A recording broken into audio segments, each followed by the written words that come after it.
तो चलिए शुरू करते हैं। श्रीमद् भागवत गीता एक परम रहस्यमय ग्रंथ है। इसमें संपूर्ण वेदों का सार संग्रह किया गया है। इसका आशय इतना गूढ़ और गंभीर है कि आजीवन निरंतर अभ्यास करते रहने पर भी उसका अंत नहीं आता। भगवान के गुण, प्रभाव, स्वरूप, तत्व, रहस्य और उपासना का तथा कर्म एवं ज्ञान का वर्णन जिस प्रकार भागवत गीता में किया गया है, वैसा अन्य ग्रंथों में एक साथ मिलना कठिन है। भागवत गीता एक ऐसा अनुपमेय शास्त्र है जिसका एक भी शब्द सदुपदेश से खाली नहीं है। गीता में एक भी शब्द ऐसा नहीं है जो रोचक कहा जा सकता। इसमें जितनी बातें कही गई हैं वे सभी अक्षरशः यथार्थ हैं। सत्य स्वरूप भगवान की वाणी में रोचकता की कल्पना करना उसका निरादर करना है। गीता सर्वशास्त्रमयी है। इसे सारे शास्त्रों का खजाना कहा जाता है। गीता का भली भांति ज्ञान हो जाने पर सभी शास्त्रों का तात्विक ज्ञान अपने आप हो जाता है। गीता को हम भगवान से भी बढ़कर कहें तो कोई अतिशयोक्ति नहीं होगी। भगवान ने स्वयं कहा है, मैं गीता के आश्रय में रहता हूँ। गीता मेरा श्रेष्ठ है। गीता के ज्ञान का सहारा लेकर ही मैं तीनों लोगों का पालन करता हूँ। इसके सिवा गीता में ही भगवान अपने मुक्त कंठ से यह घोषणा करते हैं कि जो कोई मनुष्य मेरी इस गीता रूप आज्ञा का पालन करेगा वह निसंदेह मुक्त हो जाएगा। यही भगवान कहते हैं कि जो कोई इसका अध्ययन भी करेगा उसके द्वारा मैं ज्ञान यज्ञ से पूजित होऊंगा।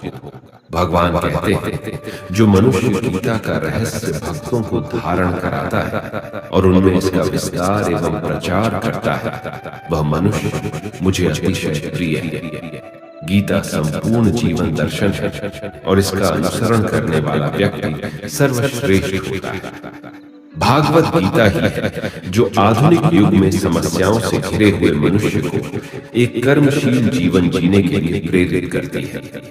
गीता ऐसे प्रेरणादायक संदेशों का महासागर है जो जीवन से निराश मनुष्य को आशाओं से भर देती है।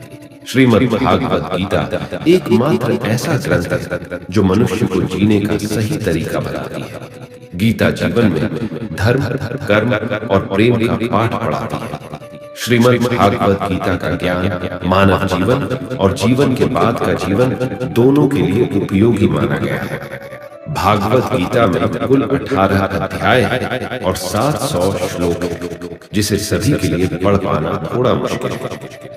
इसीलिए आज के इस बेहद ही खास वीडियो में हम श्रीमद् भागवत गीता के एक एक अध्याय के एक एक श्लोक का मतलब विस्तार पूर्वक और सरल भाषा में समझाएंगे, जिन्हें जानकर आप श्रीमद् भागवत गीता का सही मतलब समझ पाएंगे। इसलिए इन विचारों को आप हर रोज जरूर सुनें। तो चलिए अब देर नहीं करते हुए वीडियो शुरू करते हैं।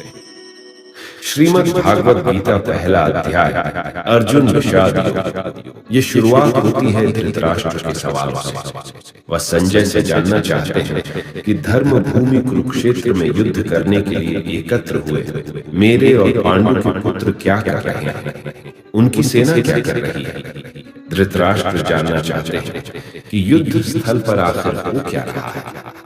धृतराष्ट्र अंधे थे, वह देख नहीं सकते थे, लेकिन वह आंख से अंधे थे, मन और मस्तिष्क से नहीं। वह जानते थे कि वह धर्म के साथ नहीं खड़े हैं, क्योंकि धर्म तो वहां था जहां श्री कृष्ण खड़े थे।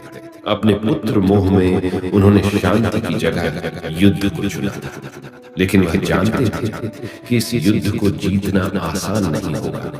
अपने जीवन में हम भी जब कोई गलत करते हैं तो हम भी समझ रहे होते हैं कि हमारे किए का नतीजा शायद अच्छा नहीं है, और यही डर, चिंता धृतराष्ट्र को सता रहा था। संजय आंखों देखा हाल बताते हुए उत्तर देते हैं कि हे राजा, दुर्योधन पांडवों की सेना के व्यूह को देख रहे हैं और यह बात गुरु द्रोणाचार्य को जाकर बताते हैं। संजय को दिव्य दृष्टि प्राप्त हुई थी। वह युद्ध क्षेत्र से दूर रहते हुए भी युद्ध को देख सकते थे।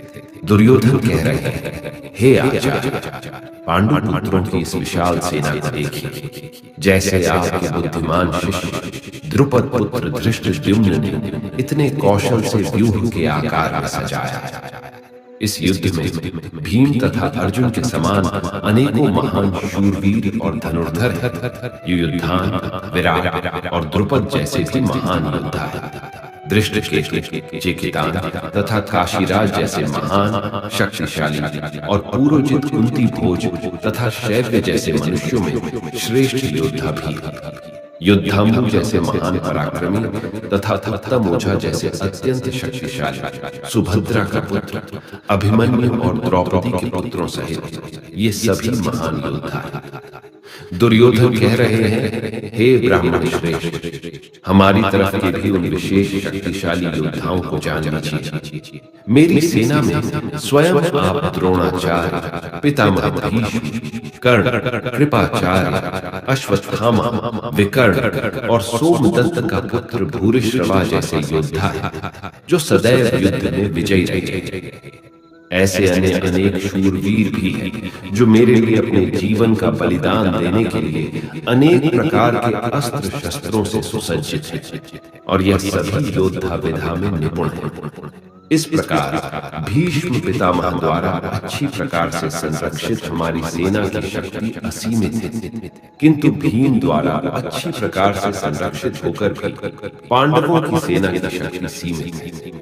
अतः सभी मोर्चों पर अपनी अपनी जगह स्थित रहकर आप सभी निश्चित रूप से भीष्म पितामह की सभी ओर से सहायता करें। संजय धृतराष्ट्र को बताते हुए कहते हैं कि हे राजा, तब कुरुवंश के वयोवृद्ध परम प्रतापी पितामह भीष्म ने दुर्योधन के हृदय में हर्ष उत्पन्न करते हुए सिंह गर्जना के समान उच्च स्वर से शंख बजाया। तत्पश्चात अनेक शंख, नगाड़े, ढोल, मृदंग और सिंह आदि बाजे अचानक एक साथ बजे। उनका वह शब्द बड़ा भयंकर था। तत्पश्चात दूसरी ओर से सफेद घोड़ों से युक्त उत्तम रथ पर आसीन योगेश्वर श्री कृष्ण और अर्जुन में भी अलौकिक शंख बजा। हृदय के सर्वस्व ज्ञाता श्री कृष्ण ने पांचजन्य नामक, अर्जुन ने देवदत्त नामक और भयानक कर्म वाले भीमसेन ने पौंड नामक महाशंख बजाया। हे राजा, कुंती पुत्र राजा युधिष्ठिर में अनंत विजय नामक और नकुल तथा सहदेव में स्वघोष और मणिपुष्पक नामक शंख बजाया। श्रेष्ठ धनुष वाले काशीराज और महारथी शिखंडी एवं धृष्टद्युम्न तथा राजा विराट और कभी न हारने वाला सात्विकी राजा द्रुपद एवं द्रौपदी के पांचों पुत्र और बड़ी भुजाओं वाले सुभद्रा पुत्र अभिमन्यु आदि सभी ने अलग अलग शंख बजाया। संजय कहते हैं, उस भयंकर ध्वनि ने आकाश और पृथ्वी को गुंजायमान करते हुए आपके पुत्रों के हृदय में शोक उत्पन्न कर दिया। हे राजा, इसके बाद हनुमान से अंकित पताका लगा। रथ पर आसीन पांडु पुत्र अर्जुन ने धनुष उठाकर तीर चलाने की तैयारी के समय धृतराष्ट्र के पुत्रों को देखकर हृदय के सर्वस्व ज्ञाता श्री कृष्ण से प्रार्थना करते हुए कहा कि हे अच्युत, कृपा करके मेरे रथ को दोनों सेनाओं के बीच में खड़ा कर, जिससे मैं युद्ध भूमि में उपस्थित युद्ध की इच्छा रखने वालों को देख सकूं कि इस युद्ध में मुझे किन किन से एक साथ युद्ध करना है। मैं उनको भी देख सकूं जो ये राजा लोग यहाँ पर धृतराष्ट्र के दुर्बुद्धि पुत्र दुर्योधन के हित की इच्छा से युद्ध करने के लिए एकत्रित हुए हैं। संजय ने कहा, हे भारतवंशी, अर्जुन द्वारा इस प्रकार कहे जाने पर हृदय के पूर्ण ज्ञाता श्री कृष्ण ने दोनों सेनाओं के बीच में उस उत्तम रथ को खड़ा कर दिया और भीष्म पितामह, आचार्य द्रोण तथा संसार के सभी राजाओं के सामने भगवान श्री कृष्ण ने कहा कि हे पाप, युद्ध के लिए एकत्रित हुए इन सभी कुरु वंश के सदस्यों को देखो। वहां पृथा पुत्र अर्जुन ने अपने ताऊ चाचा को, दादा परदादा, गुरु मामा को, भाई पुत्रों, पौत्रों और मित्रों को देखा। कुंती पुत्र अर्जुन ने ससुर को और शुभचिंतकों सहित दोनों तरफ की सेनाओं में अपने ही सभी संबंधियों को देखा। तब करुणा से अभिभूत होकर शोक करते हुए अर्जुन ने कहा, हे युद्ध की इच्छा वाले इन सभी मित्रों तथा संबंधियों को उपस्थित देखकर मेरे शरीर के सभी अंग कांप रहे हैं और मुख सूखा जा रहा है। मेरे हाथ से गांडीव धनुष छूट रहा है और त्वचा भी जल रही है। मेरा मन भ्रमित सा हो रहा है, इसलिए मैं खड़ा भी नहीं रह पा रहा हूं। हे केशव, मुझे तो केवल अशुभ लक्षण ही दिखाई दे रहे हैं। युद्ध में स्वजनों को मारने में मुझे कोई कल्याण दिखाई नहीं देता। हे कृष्ण, मैं न तो विजय चाहता और न ही राज्य और सुखों की इच्छा करता हूं। हे गोविंद, हमें ऐसे राज्य सुख अथवा इस जीवन से भी क्या लाभ है जिनके साथ हमें राज्य आदि सुखों को भोगने की इच्छा है। वही भूजन, परिवारजन, पुत्रगण, पितामह, मामा, ससुर और सारे संबंधी अपने जीवन के सभी सुखों को त्याग कर इस युद्ध भूमि में खड़े हैं। हे मधुसूदन, मैं इन सभी को मारना नहीं चाहता, भले ही यह सभी मुझे ही मार डाले। तीनों लोगों के राज्य के लिए भी मैं इन सभी को मारना नहीं चाहता, फिर पृथ्वी के लिए तो कहना ही क्या है।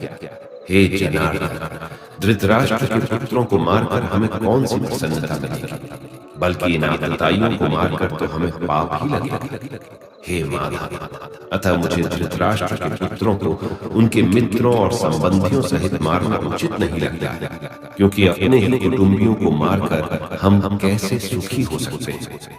यद्यपि लोभ के कारण इन भ्रमित चित्त वालों को कुल के नाश से उत्पन्न होने वाले दोष दिखाई नहीं देते और मित्रों से विरोध करने में कोई पाप दिखाई नहीं देता, परंतु हे जनार्दन, हम लोग तो कुल के नाश से उत्पन्न दोष को समझने वाले क्यों ना हमें इस पाप से बचने के लिए विचार करना चाहिए। अर्जुन कहते हैं, कुल के नाश से सनातन कुल धर्म नष्ट हो जाते हैं तथा धर्म का नाश हो जाने पर संपूर्ण कुल में अधर्म फैल जाता है। हे कृष्ण, अधर्म अधिक बढ़ जाने से कुल की स्त्रियां दूषित हो जाती हैं। स्त्रियों के दूषित हो जाने पर अवांछित संतानें उत्पन्न होती हैं।